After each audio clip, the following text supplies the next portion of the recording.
We're grateful that you give us this time, share your wisdom with us. Thank you, Ram. So, Janki Ramji was saying that the second shloka can be depressing to sadhaks, it can be a dampener. Actually, what Bhagwan is doing in the first shloka, Bhagwan has pointed out to us that karma, whatever karma is generated, it comes only because of our own past actions, either this lifetimes or previous lifetimes. We are only reaping the fruits of our own action, and God or the creator or ordainer, however we like to think of him or her, is not punishing us or rewarding us. He's only made a rule that says that the fruit of our own action comes back to us. So Bhagwan is saying that action cannot be supreme because mind, intellect, none of them can function unless the self is present. The self is powering it. And like we have discussed during the past two sessions, we forget this most of the time, except when crisis comes into our lives, when somebody close to us passes on, then suddenly we realize that body, mind, and intellect are not in control of themselves, but they are being powered by the presence of the self. So in the second shloka, Bhagwan said, we also learned that every action has mixed results because mind produces the thoughts of the mind, feelings of the mind, whether they are positive or negative, during a task that we perform, that will bring us positive or negative fruits. Physical action, whether it is positive or hurtful or helpful to others, depending on that, you get a positive or a negative karmic fruit. Again, intellect, depending on how well viveka is used, discrimination is used to discriminate between right and wrong, between being beneficial or benevolent towards others, or to think of malevolent thoughts or attitudes towards them. The ideal that we have in life. So all these will give us our fruits. So depending on the state of inner being, mind, intellect, inner state of being, whether it is peaceful, joyful, loving, during any task, we get our karmic fruits. So Bhagwan is saying that from every single desire, a score of desires, sometimes hundreds of desires are born, and each one will bring its own karmic fruit in the process of fulfilling it. So if you are depending only on action, or if you are thinking that only by doing actions, I will be able to get mukti from this life, or I will be able to make my life pleasant all the time, then Bhagwan is showing us the error of this logic in the second shloka. The second shloka, he is telling us, you cannot depend on your action to bring you pleasant fruits all the time, because you are not in control of the mind. Your mind wanders, your mind, vasanas control your mind. So because of that, no action, you cannot be certain that any action will bring in exactly the fruit that you want. Temporary fruit, it will go away. So next three shlokas, Bhagwan is actually telling us what to do about it. So don't just sit in despondency, don't feel helpless, like Jankiram was saying, that thinking of this is making him feel despondent. Bhagwan is taking us in the next three verses that we are going to do today. He is showing us how to use action in the best way possible to take us towards liberation or mukti, to take us towards permanent happiness, to take us towards an understanding of our true nature. So I will just switch to presentation now. Give me a moment.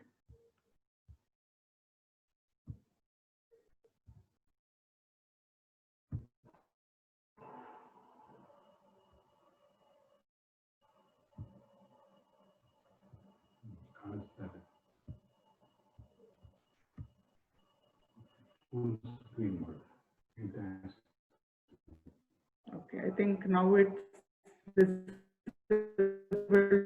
to all of you.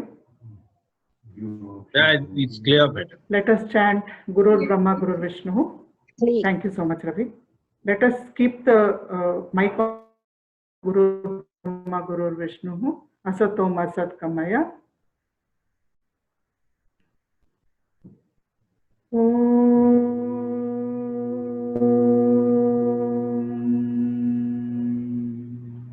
Gurur Brahma, Gurur Vishnu, Gurur Devo, Maheshwaraha, Gurur Sakshat, Parabrahma, Tasmai Shri Gurave Namaha.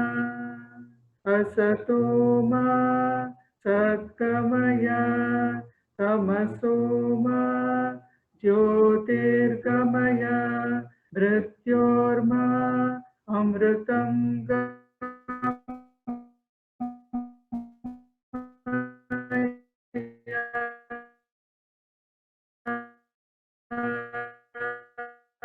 Om Shanti.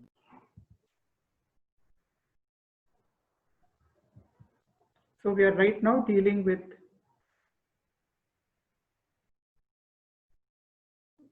path of karma yoga, the path of action, root and experience of Bhagavan Sri Ramana Maharshi. Sorry, your voice is breaking. my voice is breaking, is it? Yes, ma'am. Actually, ಅಷ್ಟು clear ಆಗಿಲ್ಲ ವಾಣಿ ನಿಮ್ಮ clear audio ಆಗಿಲ್ವಾ? ಇಲ್ಲ ಸ್ವಲ್ಪ break ಆಗ್ತಾ ಬರ್ತಾ ಇದೆ ಮಾ. Okay, I'll try without. Is this better? Yes, it's better, Vani. Yeah, Very it's much better. Yeah, very much better. Without the Earphones, I think. the earphone maybe was not functioning very well today. Okay. So we also understood how Upadesha Saram was composed by Bhagavan Sri Ramana Maharshi when Murugannar, one of his disciples, a Tamil poet, was writing a poem, and when Lord Shiva's teaching had to be given, he thought he would request Bhagavan to write the teaching, and these are the teachings that Bhagavan wrote for us. So last time we also understood how karma works in different fashion. Somebody has to mute. I think someone has not muted. Please mute. Yeah, thank you. Few people are on video also. Sorry? Video is on. Some people have video on. Okay, kindly mute everyone.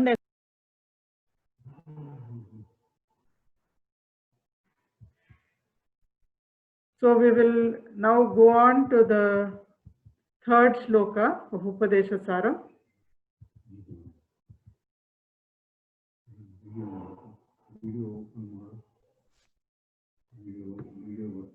Can you see the presentation? Huh? We can see the presentation, madam.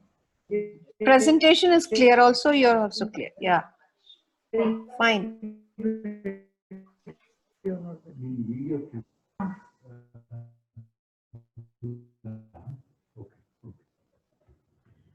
Okay, so third shloka.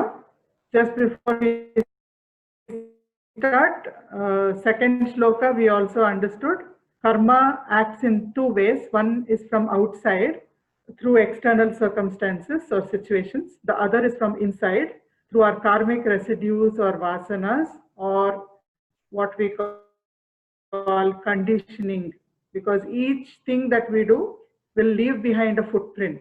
When we keep on getting angry at somebody, it leaves behind footprints of anger, which can get activated easily when some other situation comes up. So this is called vasana or conditioning. Vasana can be positive as well as negative.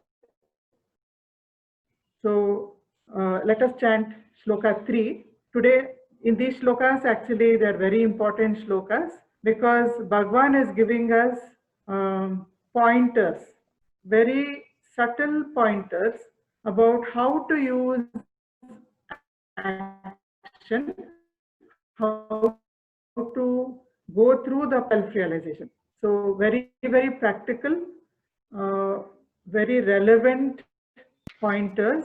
Let us begin chanting the shloka 3. I will chant the first line once and we can all repeat together.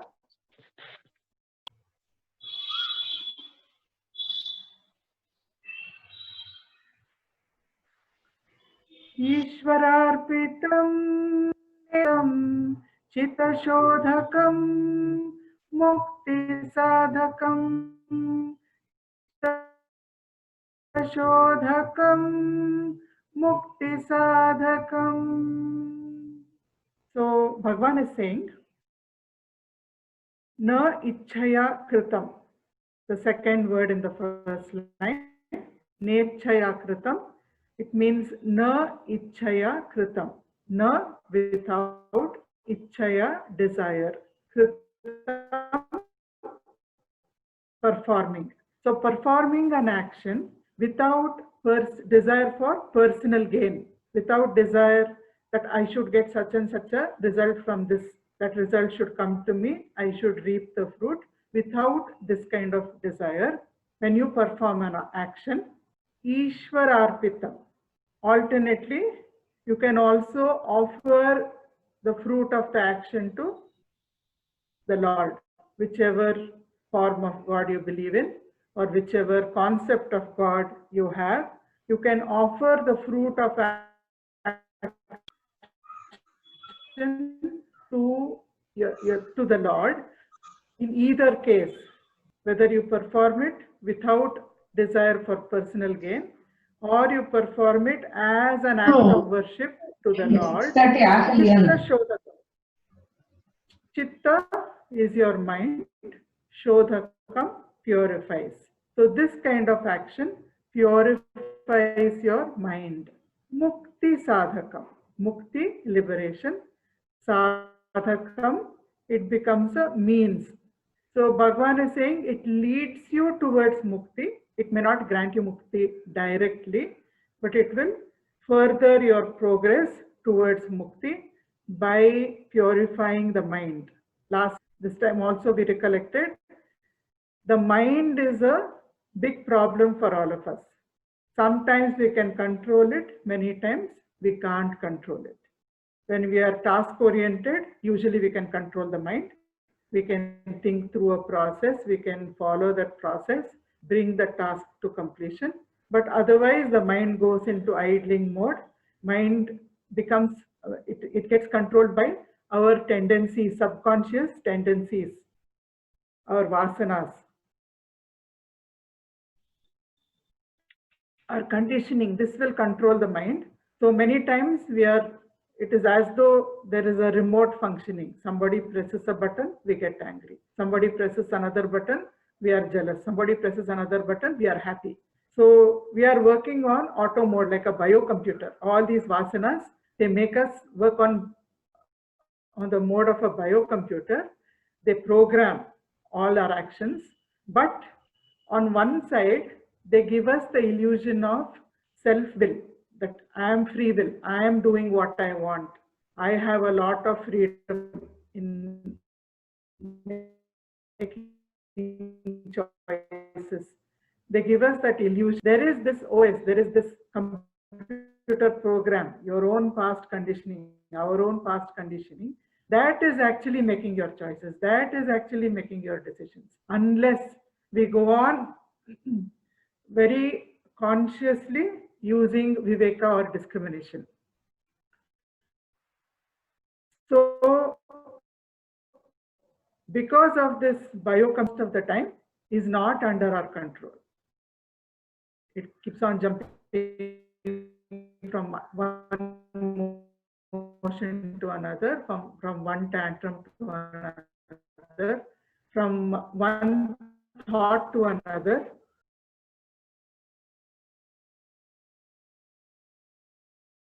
So we cannot the root of action. So conditioning is removed from a lot of vasanas have to be deleted from the mind. So this process of deletion, there is no button where we can say delete. But this process of deletion can happen when we action without looking for a personal gain from that, or doing every action as an act of worship to the Lord without again expecting any result from it. So for this, I have two stories which will help us to understand how the process of where we said that when there is 50% good karma, 50% bad karma, according to Sri Shankaracharya, we get a human birth or a human body.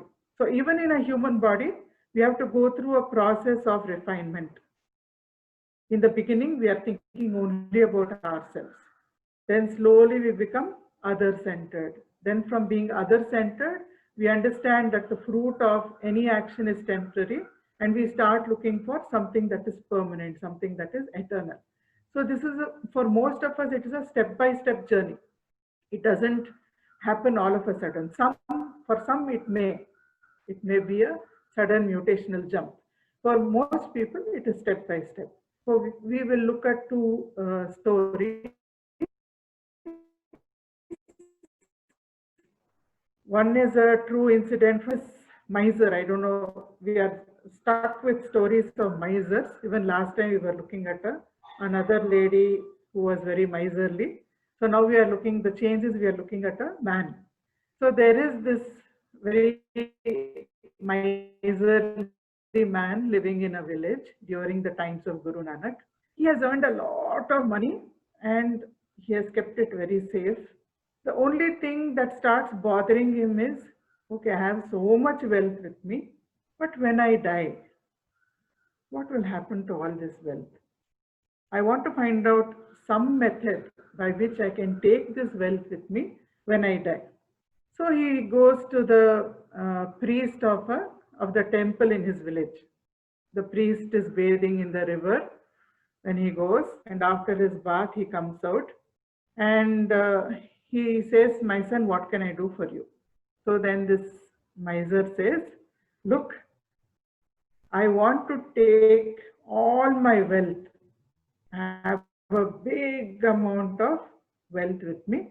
When I die, I want to take it with me. Please tell me of some method. So this priest sits and laughs. And he says, do you know anybody who, you have seen so many people die. How many of them have taken their houses, their gold, their silver, their ornaments, their money? Have you seen anybody take it with them? What kind of childish question are you asking? This is possible. It's impossible. And he goes away. So this miser is not ready to accept this kind of an answer. So any Pandit who comes to the village, any spiritual teacher who comes to the village, he goes and he asks the same question. How can I take my wealth with me when I die? Then one day Guru Nanak, he is traveling and he comes to that village and he is sitting under a tree, and this miser hears about his greatness. So he goes and falls at his feet and he says, I have a burning question. And so far, nobody has been able to give me a satisfactory answer. Can you please help me? So Nanak Ji says, yes, my son, tell me what you want. So the miser says, you know, I'm a very, very rich man. I'm a millionaire.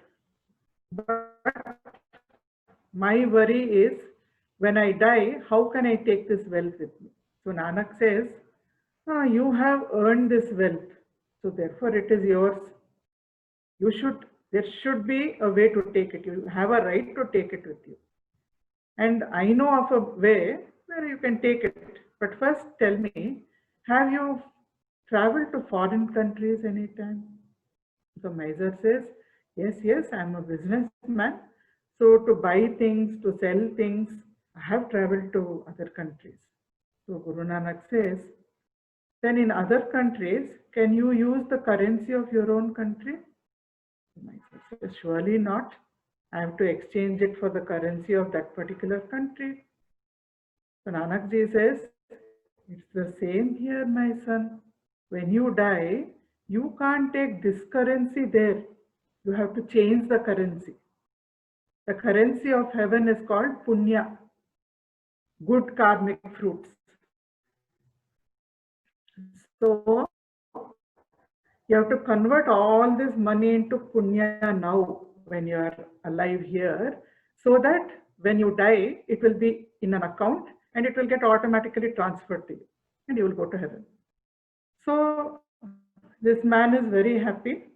Nanak says the way to do punya, build hospitals, build orphanages, do a lot to help the poor, build hostels for poor people, keep on doing good work. So the miser starts doing all this because he wants to convert his wealth into punya, and through punya he wants to go to heaven. So this story, through this story, we are actually understanding that how a person who is thinking only about himself, the man, the miser, he could have shared his wealth from in the beginning itself with others. He could have helped others. He could have set up philanthropic institutions, but he didn't do it. Why? Because he wanted everything for himself. Only when Guru Nanak gave him a solution and he said, by sharing with others, when you hoard and you don't share, you generate papa or you generate bad karmic fruits. When you share, you generate good karmic fruits. And by generating good karmic fruits, finally you are benefiting yourself. So still with self-benefit in mind, slowly a person who is totally focused on his own comfort zone will start reaching out to help others. Initially still with the feeling that this is going to benefit me. So next step. This is a story from the Bhagavata. So in this story, says Narada. Says Narada is a great devotee of Lord Vishnu, and it is said, taking his Tanpura, he keeps traveling through all the different worlds. So one day, says the Bhagavatam, says Narada came down to the earth to a place very close to Mathura. So there, King Chitraketu was ruling. He had many queens. Kritadyuti was his first queen, but he was a very good king. His subjects were very happy. Land was peaceful, full of abundance, but he had no son. So when says Narada came, at the same time says Angiras also came. So the king gave them hospitality. He showed great reverence to them. And then he said, I'm very happy for your blessings. Because of that, my kingdom is doing really well. And all of us are happy. I have only one concern, that I don't have a prince, have a son to take over after me. So can you please grant me the boon of a son? So says Angiras performs a yajna, havan. He takes the prasad of that, gives it to the king, and he says, give this to your first queen, the eldest queen. So the queen takes it, but King Angiras says, this son, a son will be born. This son will bring you both happiness and sorrow. The king and queen don't really listen much to this. They're overjoyed, and the queen conceives, and a very beautiful son is born to them. Both the king and queen are ecstatic, and they're distributing distributing gifts to the poor. They're doing a lot of good things to celebrate. A few months pass, a year, 2 years. The other queens start becoming jealous because they don't have any progeny, they don't have any children, and only the eldest queen has a child. The king and queen are so happy to have the son, they start getting jealous. So they plot together and they poison this small boy and he dies. Their plot is not known. They think the son has died because of some illness. The king and queen are devastated. Everybody is grieving, even the younger queens, they pretend to grieve. At that time, again, King Angiras and Narada, they come back. And the king and queen, they plead, please do something, our son is dead. So Angiras says, O king, in fact, the last time when Narada and I came, we came to initiate you into the path of self-knowledge. We thought you were ripe for it. So that is why we came. But you said you wanted a son. So we decided you are not yet mature. You need a little more experience. So we gave you the boon of a son. Now your son is born and the son is dead also. Each body has an expiry date on it when it comes into this world. The date is not visible to us. It depends on the karma of that person. So such was the karma of the son who was born to you. But understand, all that is born will also die. All that comes into being will change.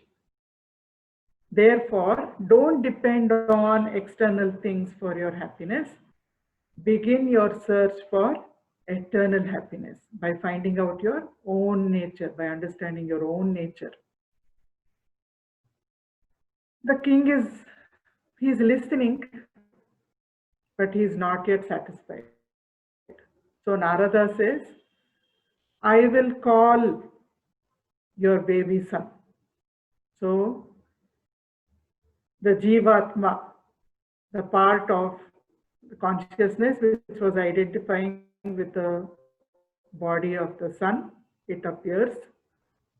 And King Narada says, it is the wish of your parents that you should come back into your body, grow up in it, take up the responsibilities of the kingdom. So that boy laughs. He says, which parents? I have taken millions of births till now. Animal births, human births, all kinds of births, depending upon my karma. I have had so many parents. Which parents? I have had so many bodies. Which body do you want me to occupy? It is of no use. You keep on, I've been traveling from womb to womb, from tomb to tomb, and I have realized the only way is to find out the nature of oneself and to abide in it. That is the only way that you will get permanent happiness. Otherwise, it is like wandering in a desert looking for water. You get one glass of water, you're happy. After some time, you want one more glass of water. It's endless. So I'm not going to come back to any body. And he goes away. So then King Chitraketu understands. He understands that whatever fruit you get, it is transitory. Whether it is happy or whether it is sad, it will pass away. So he decides that he wants to begin the journey of self-knowledge. He wants to understand what is his true nature. He wants to be established in bliss. So this is the next part of the journey. So in the first part of the journey, a sadhaka understands whatever I do, I will get better results if I share with others. So self-centeredness slowly becomes other-centeredness. You also start caring for other people.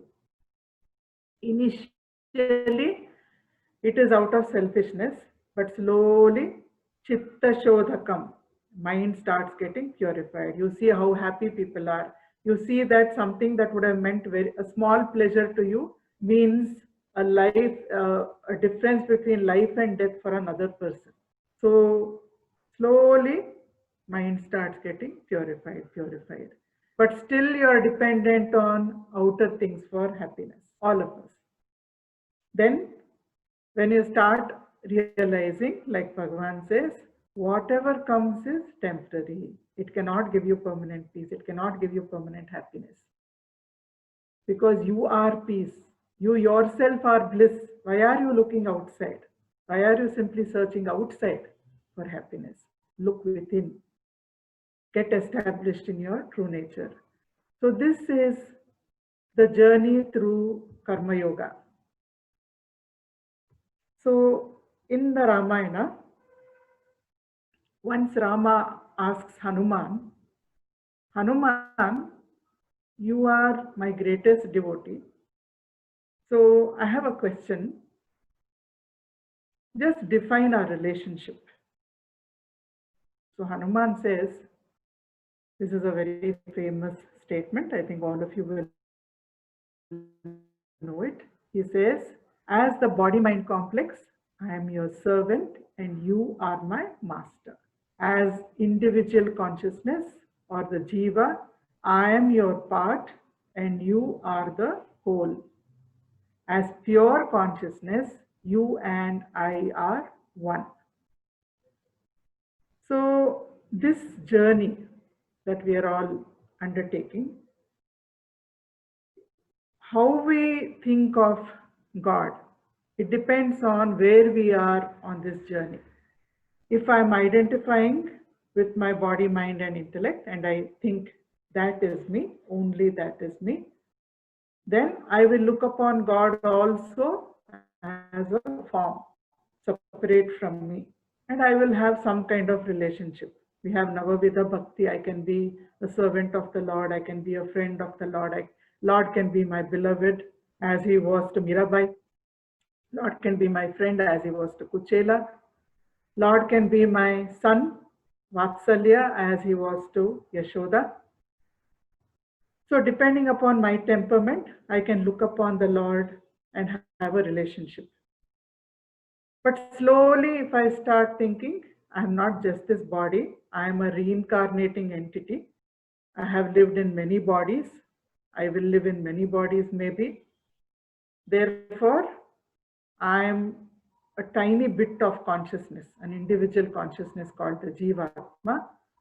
And I am a part, I am a spark from the fire called the Paramatma. So that is another concept.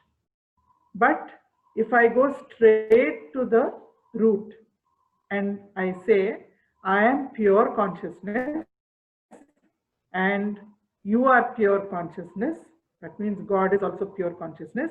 In essence, God and I are one. So this actually symbolizes, or it puts it in a nutshell, our journey. And this journey is only internal. Nothing happens externally. If you look at this slide, at the bottom of the slide, we have a caterpillar and a butterfly. We all know the story, how the caterpillar builds a cocoon, and then after some 14 days, it comes out of the cocoon as a beautiful butterfly. So transformation, we use that word very, very often. But in spirituality, what do we mean by transformation? We say, I'm focusing on transformation. We say, this organization is a center for spiritual transformation. So what are we meaning when we say transformation? If you look at the dictionary, there are two definitions for transformation basically, which apply to spirituality. Transform.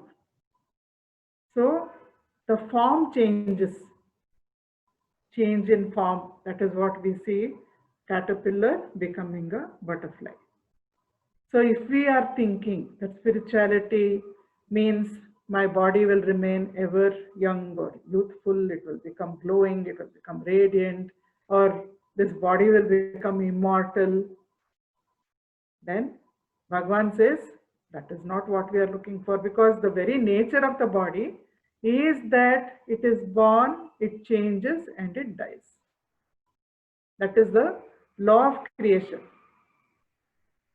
Others may feel the mind gets transformed.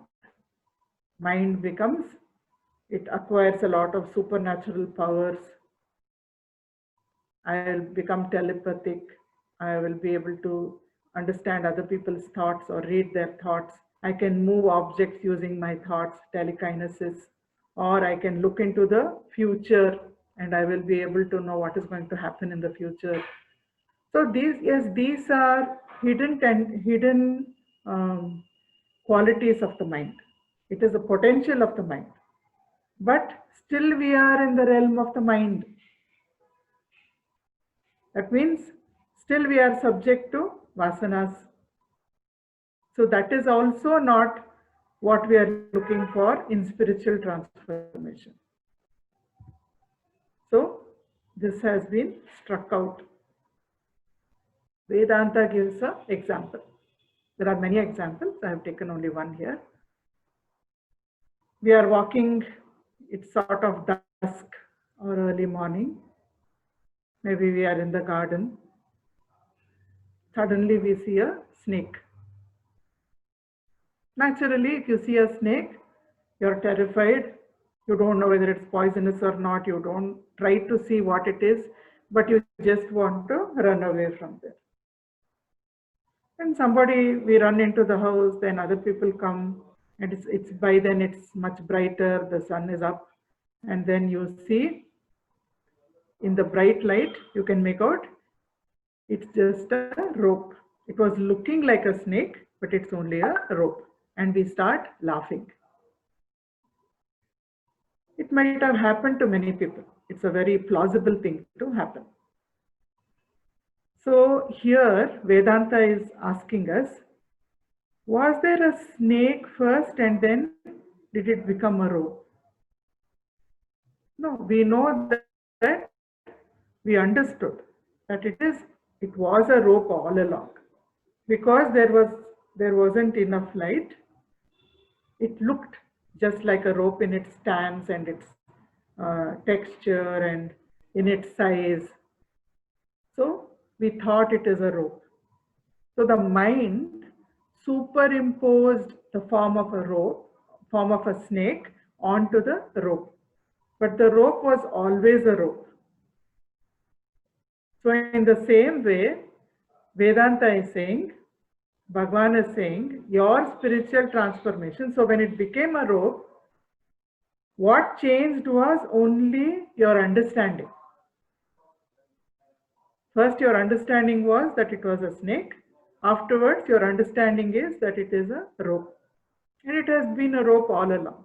So it was your mind that superimposed the snake on the rope. Later on, it was your mind that understood there is no snake there at all. It is only a rope.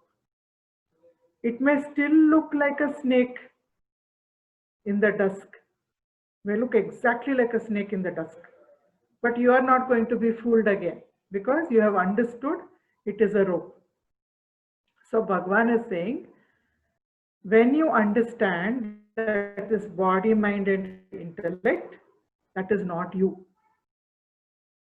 Your mind is thinking, it is just a thought, it is just a belief. You think that it is you. But through sadhana, through Jnana Yoga, you understand, through self-inquiry, you understand, this is not me, it was never me. I am the self. It has always been that you are the self, but we didn't understand. But now we have understood. So the change is only in the understanding. Change is only in the awareness level. So that is spiritual transformation. Understanding that it has always been so, but we have not been able to understand it. So it is a change in right definition of spiritual transformation. Now, how do you offer your actions to the Lord? So for that, I have just taken two examples. Devotees of Bhagavan Sri Ramana Maharshi. Bhagavan once said, I am afraid only of two people. Imagine Bhagavan being afraid. He said, I am afraid only of two people. Everybody was waiting. Who are these two people that Bhagavan himself is afraid of? And he said, one is Ramanatha Brahmachari and the other is Mudaliyar Pati. Both of them were very humble devotees of Bhagavan. So very briefly, we'll see why Bhagavan made that statement about them. Of course, jocularly, but still, what he meant was their surrender, their intensity of devotion was such that if they asked him for something, he could never refuse because they were in a total state of surrender to him. So he said, if they come and if they ask me something, then I have to say yes. So that is why I am scared of them. He was joking. So Ramanatha Brahmachari, he was actually a teenage boy who was staying in a Veda Patashala, a residential school where they were teaching him Vedas. And one day he went up to the Virupaksha cave. You see, I put the photographs of Virupaksha cave. I think it's kind of nice to see, instead of just imagining, we have the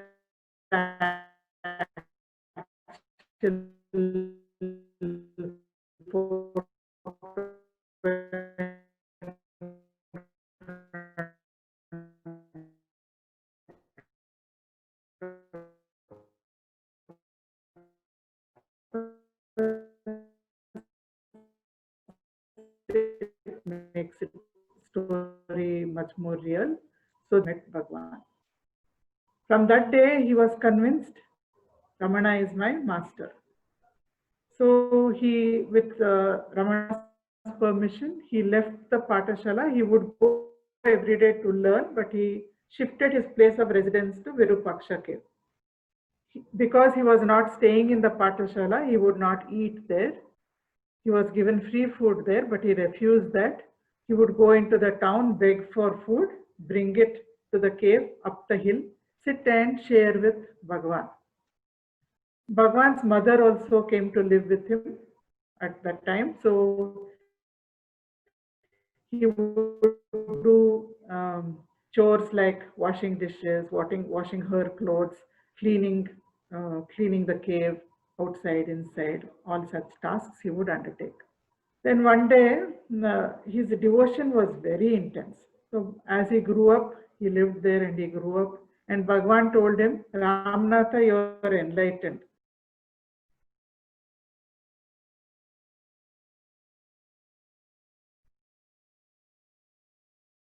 You have understood yourself. Bhagavan said, of course. Bhagavan says simply. Then Ramanatha said, Bhagavan, I don't believe you. So Bhagavan came and he knuckled, like this, Ramanatha's head, very playfully, and he said, yes, Ramanatha, you are enlightened. You have understood your true nature. You have understood that it was only your mind that was binding you. You are free from the belief that you are the body, mind, and intellect. So Ramanatha was very happy. He went outside and he started dancing. And the other devotees came. Ramanatha, what has happened to you? Ramanatha was just, even after he grew up, he was very short, about 4 feet 6 inches tall.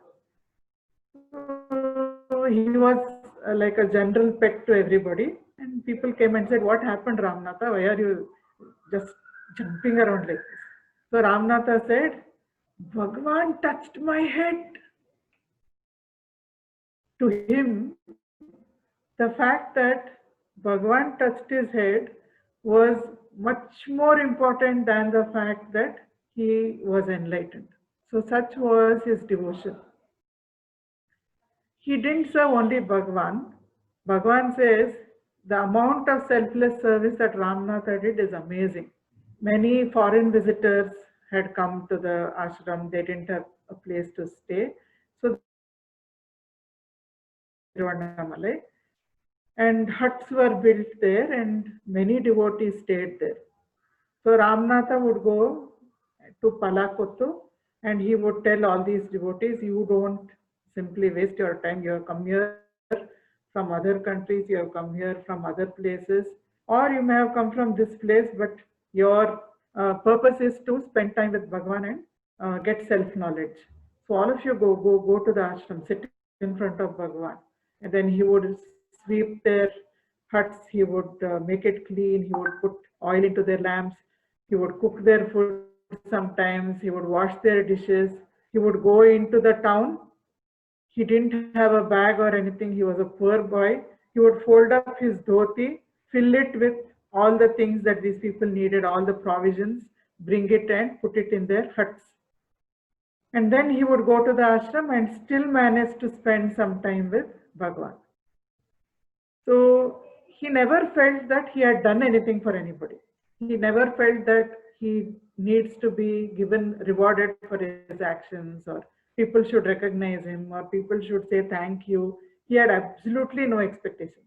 Sometimes people would come by late night trains to the ashram and all the ashramites would be asleep by 7:30 in the evening. So Ramanatha would get up, he would make food for them, he would serve them, take them to their rooms, make sure of their comfort, and nobody else would know about it. He would not even tell anyone, I'm doing all these things. Round the clock, he kept working for the devotees of Bhagavan, for Bhagavan, expecting nothing in return. So Bhagavan always said, Ramanatha is a karma yogi. He does nishkama karma. Nishkama means without desire. Kama is desire, nishkama is without personal desire. He just does it because he wants to serve people. Now Mudaliyar Party. She was living in a village near Tiruvannamalai and she was serving a sadhu. And on the last day, when the sadhu was just going to die,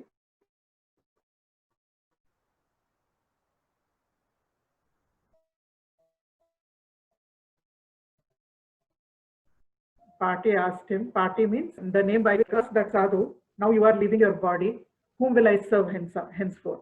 So that sadhu said, don't worry, you go to Tiruvannamalai, there is a sage called Ramana Maharshi, so please serve that sage. So when she came to Tiruvannamalai itself, she was quite an old lady. She went up to the Virupaksha cave, she saw Bhagavan, and then and there she decided, till the end of my days, I will keep on cooking food for Bhagavan. Cooking for Bhagavan also meant cooking for his devotees, because Bhagavan never ate anything alone. Whoever was there, whatever food was there, it would be shared equally between all of them. So she started cooking and taking food up to the cave. She was a poor lady. So slowly she sold off all her possessions one by one so that she can buy provisions. Bhagavan has not asked her for food. Bhagavan expects nothing from her, but out of deep love of her own heart, she has felt that she should cook the food. So one by one she sells off all her possessions to buy provisions and cook for Bhagavan. Finally, she has nothing left. We are not talking about 1 year or 2 years. She came in 1910 and I think she passed away in 1950 or 49. So you can do the maths. So almost 40 years that we are talking about. 40 years, every single day she has cooked a meal for Bhagavan and his devotees. In the end, several years, she had no possessions. She had a little bit of money, just a few annas. She would go and buy till sesame from the market, take oil out of those seeds, sell the oil, and whatever profit came, with that profit she would buy provisions, she would cook food and take it to Bhagavan. So in the end, she also became blind. And when she went to the ashram, By then, Bhagwan had shifted to the foot of the hill, the ashram that we see nowadays. She would go there still, take her food and give it to Bhagwan. Then one day, one devotee who didn't know much about her, he said, "Grandmother, why do you come here party simply? You can't see, you're blind, you can't even see Bhagwan. Simply, why do you come here every day?" So she said, "Are, yes, I am blind, I can't see Bhagwan, but can't Bhagwan see me? Every time when his gaze falls upon me, am I not blessed? I don't come here because I want to see Bhagwan. I come here to serve Bhagwan. That's all, nothing else." And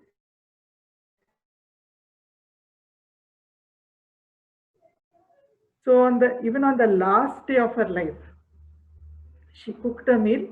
She was not able to carry it because she was very sick, but she cooked the food and it was taken to the ashram and given to Bhagwan. And when she asked, "Has Bhagwan eaten the food?" She was assured, yes, it has been served to Bhagwan. Bhagwan has eaten the food that was cooked by you. She said, now I am satisfied. She closed her eyes and her life was gone. She drew her last breath. So look at the dedication. These are not rich people. These are not privileged people. They are villagers. In spite of that, every single act they spontaneously offered to whoever they believed was their Lord. For them, the Lord was Ramana Maharshi. And their entire life was spent like that, not just now and then.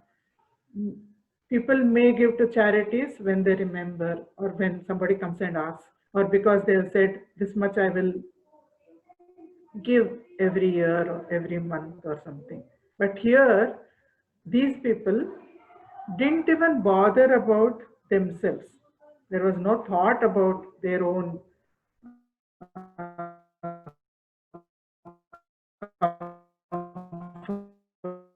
or their own benefit. All the time it was directed to others. It was directed to God. So this is what Bhagwan is. Bad actions, that means actions that hurt other people, then you will get unpleasant fruits. If you do good actions, that means actions that benefit other people, that are helpful to other people, then you will get pleasant fruits. But both are chains, both will bind you. You need to come back to this earthly plane. You have to occupy a body in order to experience good or bad.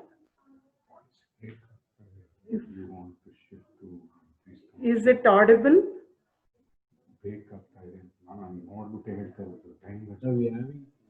Is it audible?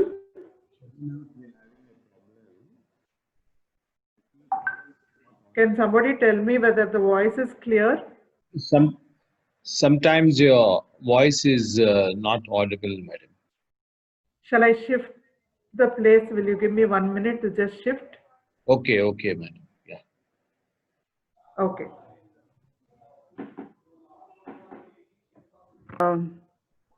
We were talking about Mudalayar party. So Bhagwan is saying that this kind of other-centeredness, even in our prayer of the school, we say the same thing. We say, "O hidden life vibrant in every atom, O hidden light shining in every creature." So that means we are aware of this self or consciousness. It is powering not only our own intellect, it is powering every single creature. It is there in every atom. So such people, they move from being centered on their own comfort, their mind and heart, it gets so purified through selfless action, through action that is not seeking any personal benefit. So because of that, they are able to move from you can't say consciousness expands, but their concept of self will keep on expanding. Consciousness neither expands nor shrinks because consciousness is everywhere all the time already. But what we have, the concept we have about ourselves, that will start expanding to include all beings. It will start expanding to include all of creation. It will start just exploding with love. So when that happens, it is easy to drop this false identity of the body, mind, and intellect. And then because of intense internal purification, they even the small bit of sadhana that they do, the self-inquiry that they do, it will take them and establish them in the self.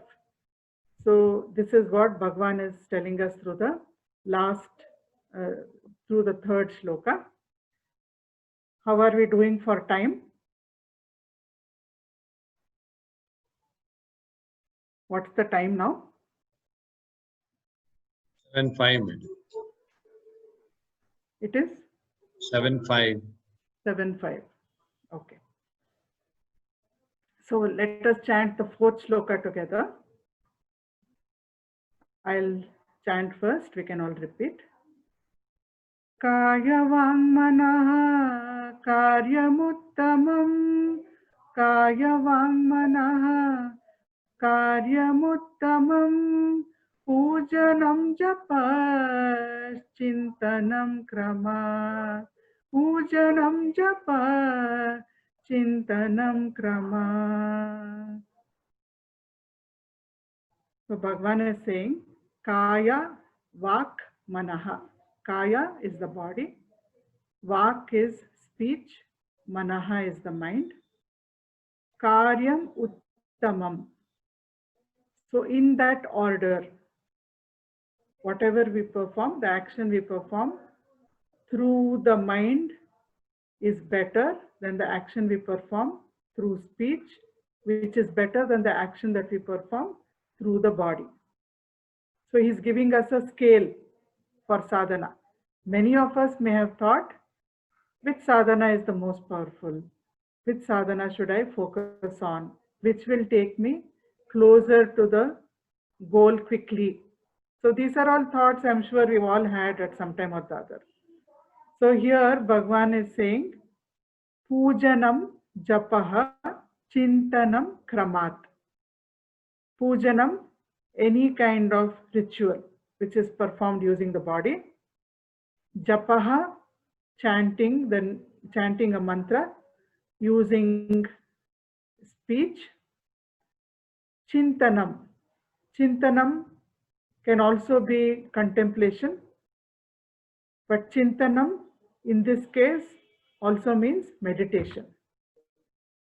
So if I just read the translation once, the mind is better than speech and speech is better than the body.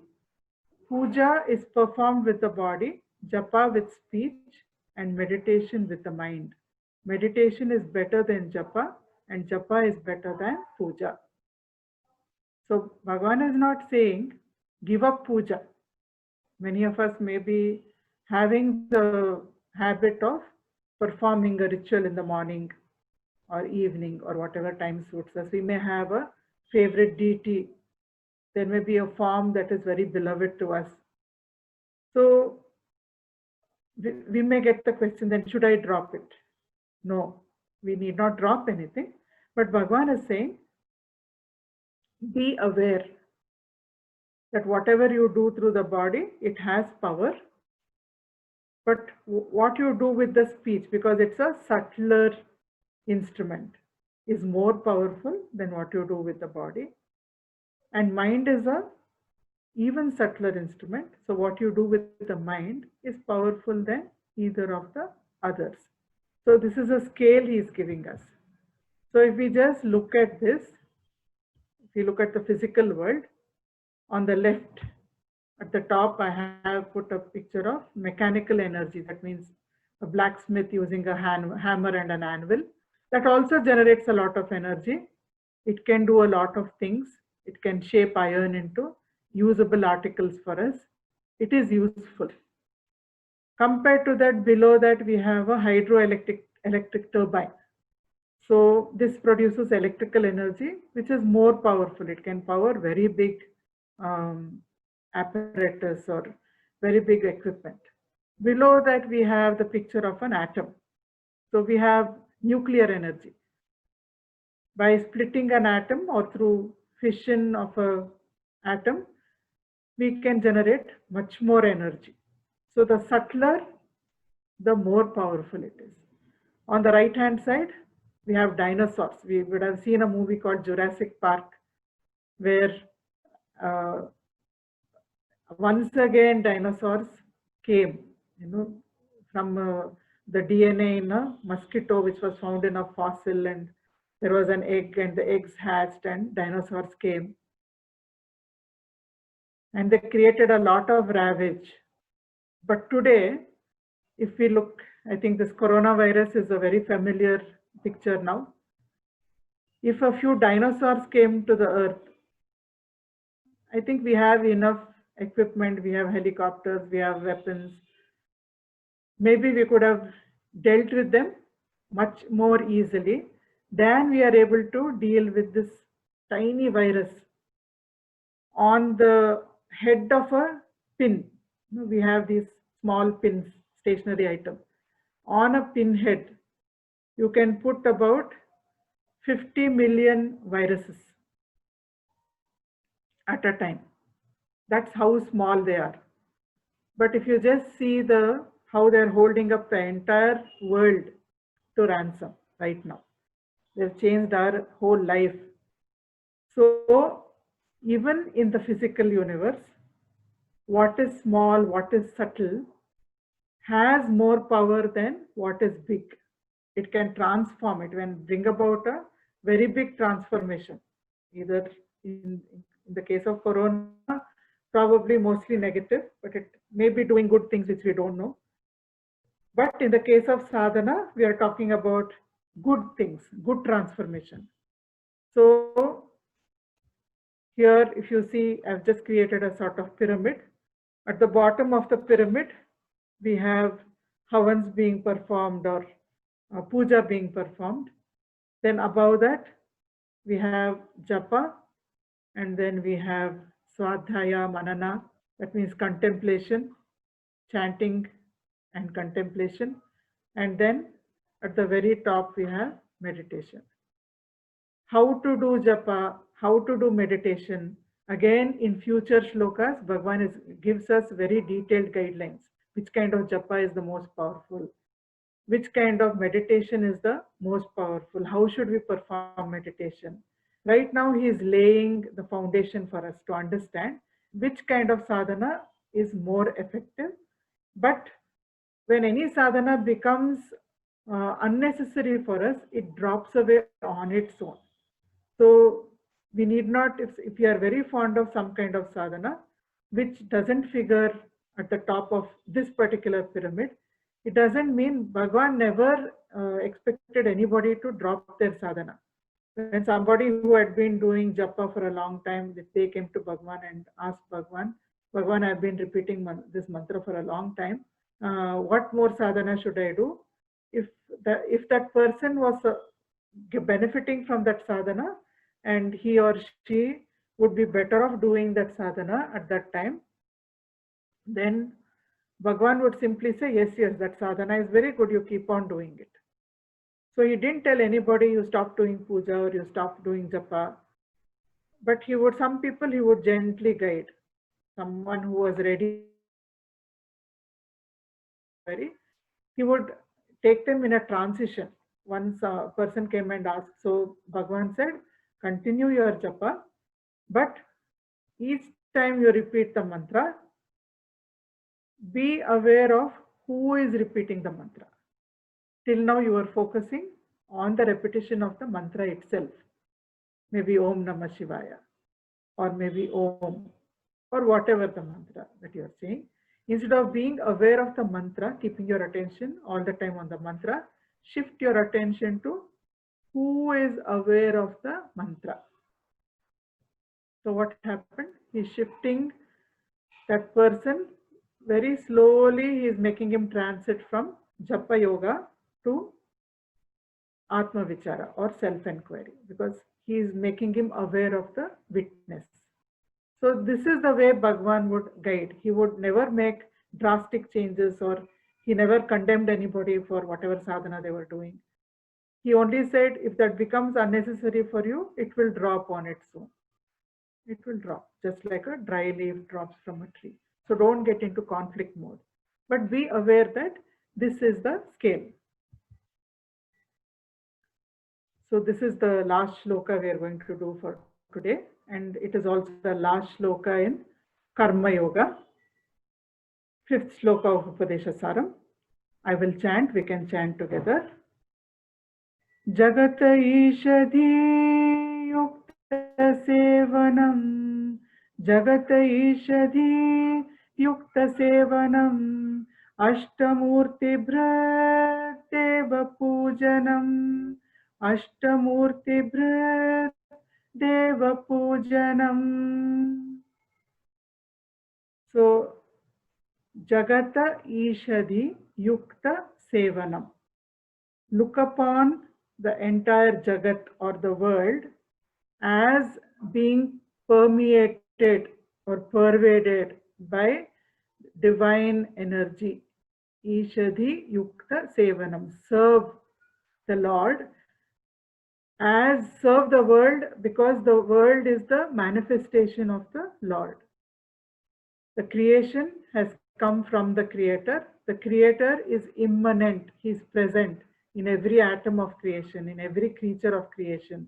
Therefore, by serving the Lord's creation, you are serving the Lord Himself. Ashtamurti. The world is a Ashtamurti. It is made up of, it has 8 components. Murti is form, Ashta is 8. Vrid Deva Pujanam. The 8 formed Lord. Worship such a Lord. So what are these 8 forms? Here Bhagavan says they are the 5 elements. That means sky, air, fire, water and earth. Moon. Moon is symbolic of the mind. Sun is symbolic of intellect. And Purusha or consciousness. The Lord of the city, Purusha. That means the ruler of the city. Everything is a city. This body is a city, and the ruler is consciousness. This whole, every atom is a city. It has electrons, it has protons, it has nucleus. So that is a micro mini city. Even that is ruled by consciousness. So whether you look at microcosm or the macrocosm, it is all ruled by consciousness. So Bhagavan is saying, whatever you do, in Chandogya Upanishad, we get this Mahavakya, Sarvam Khaluvidam Brahma. Everything, Khalu means indeed, verily. Everything indeed is Brahman. So once through Karma Yoga, by expanding the concept of the self to include everybody in it, as the Karma Yogi advances on the path, he can serve the Lord through any action, through every aspect of creation, through any aspect of creation. I had gone to my friend's house before this lockdown started. So she is a very pious person. She does puja every day and all that. So she was saying, you know, my daughter, I'm happy with her in every way, the wonderful person, but she doesn't seem to believe in God at all the way we believe. I said, why? No, all the time she's working for the environment. Plastic should not be used. Everything should be green. We should not do anything to harm the environment. So she's engaged in that all the time. So Bhagavan here is saying that is also serving the Lord. You're working to make the creation a better place. You're serving the Lord. You're cooking for your family, you're serving the Lord. You're bathing your own body, you're serving the Lord, because consciousness is there in your body also. You are helping an old person, you're serving the Lord.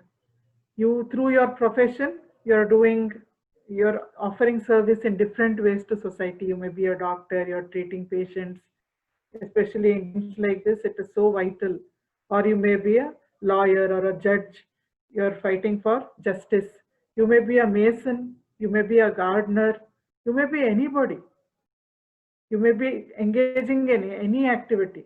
Most of us have this excuse, I'm very busy, I don't have time for spirituality. So Bhagavan is laughing. He's saying, there is no place where God is not there. God is there in every atom. So anything that you do is offering service to the Lord. It is offering worship to the Lord. So through every single act, if you have the right understanding, every act can become an act of worship. Every thing that you do, the smallest thing to the biggest thing that we do every day, it can be done with the inner conviction, I am serving the Lord right now. If you are eating food, I am feeding the Lord who is inside.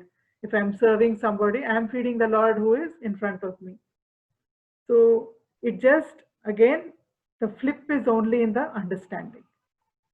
So through this entire 5 shlokas, Bhagavan has given an understanding of how karma works, how action works, how being is more important than doing, how any fruit of action is limited, it is transient.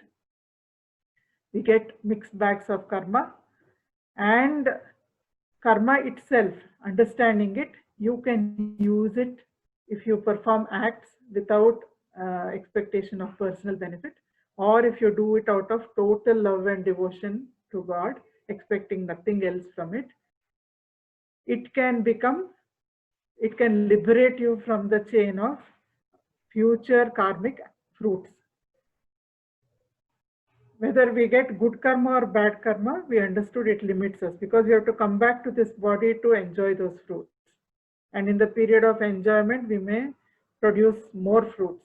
But if we offer the fruit to the Lord through this feeling that whatever I do, I'm serving the Lord, then you are not generating any karmic fruits. You are liberated from the future shackles of karma. Whatever is in the present has come from the past. But in the present, every action that we perform, it will not bind us either with a golden chain of punya or with a iron chain of papa. So this is what we have learned so far in brief. So let us look at what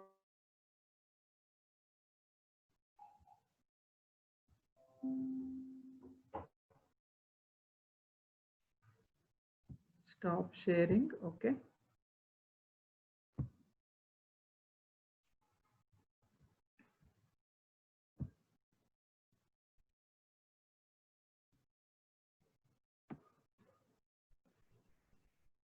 Voice clear, not break. To hear clearly. Okay. Prayer, can prayer be chanted like japa? So I think japa normally is repetition of a mantra. We will go on repeating that mantra again and again. It's now usually a short mantra, 3 words, 4 words, or in the case of Gayatri mantra, it can be a little longer. So you go on repeating that mantra many times. That is called a japa. Whereas a prayer can be even just a spontaneous, oh, may everybody in this world be happy. It's a spontaneous, simple prayer that comes from the heart, for which you need not use a mantra also. So that is the difference. Japa is done as a sadhana. It is done in order to purify the mind. It is done in order to go further on the path of spirituality. Whereas prayer can be just you're offering your gratitude, or you're asking God for something, or you're praying for the welfare of everybody. So it can be either Kamya Prarthana or Nishkama Prarthana. It can be for your own benefit, or it can be for the benefit of Lokahita or for others. The story of the miser continued to do good acts only for his own personal benefit will carry him, then can we term that act as Karma Yoga? See, Karma Yoga, like we said, is a transition. Everybody immediately cannot come into Karma Yoga. Even now, the actions that we do from morning till evening, it may not all come under the bracket of Nishkama Karma. If we are honest with ourselves, a good part of it is to benefit ourselves, a good part of it is to benefit immediate family members. So it takes time for somebody to get to that place where Mudalayar Party or Ramanatha Brahmachari, or so it is a transitory period. So for him, it was a big change. He was hoarding his wealth and he was not parting with a bit of his money for anybody. And even though he is still doing it for his own benefit, at least he has started using it for the welfare of others. To that extent, you can call it as Karma Yoga. We all know that one can transform our actions in this life through Nishkama Karma. But what can we do to wipe out our Prarabdha Karma? I have read somewhere that the seeds of past karma may be burnt in the fire of wisdom or by the grace of a master like Sri Ramana. Any thoughts on this?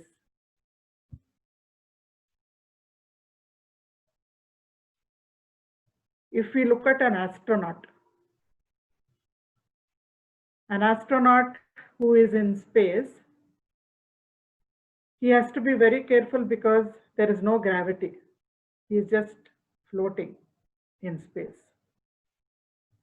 For us who have been experiencing the gravitational field of the earth all this time, it is difficult to conceive of a gravity-free space.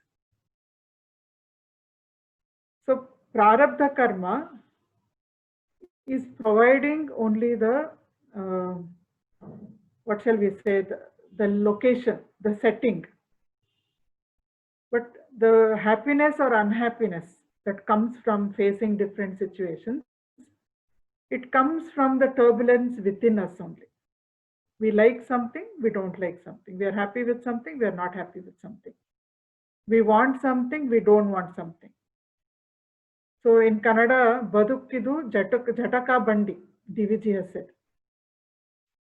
We travel in limousines or something with very good suspension, still if there are potholes, we feel it. But imagine in a bullock cart, which had no suspension, and you're traveling on a road, every small bump will be like a big jolt to you.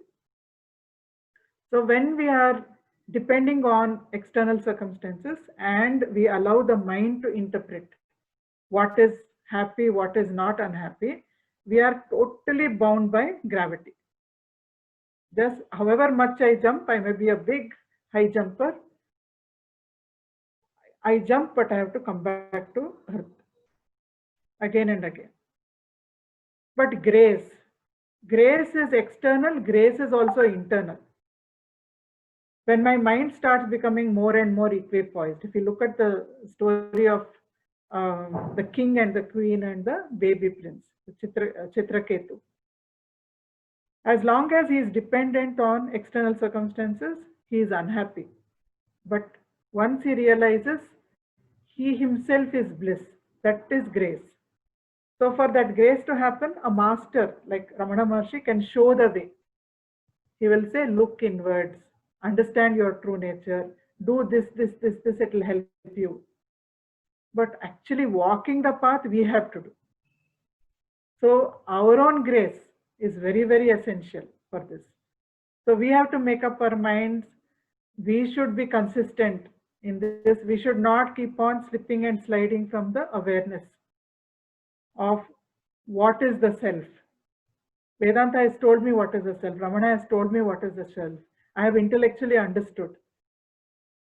I should rearrange my life, reorganize my life, reorganize my mind, reorganize my activities, everything according to this new understanding. So when all this starts happening, prarabdha karma can manifest outside in the form of situations.